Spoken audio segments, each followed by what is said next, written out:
পবিত্র কোরআনে কার প্রসঙ্গে কবরের আযাবের কথা উল্লেখ করা হয়েছে? ক ফিরআউন, খ নমরুদ, গ আবু লাহাব, ঘ আবু জাহিল।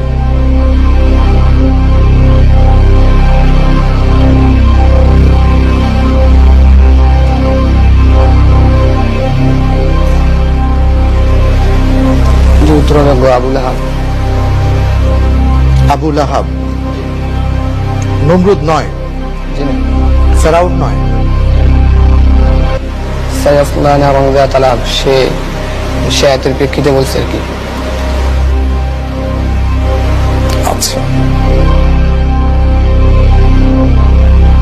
লক করে দেয়া হোক গ আবু লাহাব।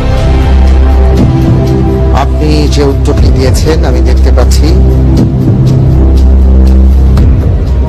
আপনার উত্তরটি সঠিক হয়নি। উত্তর হবে ক ফিরআউন।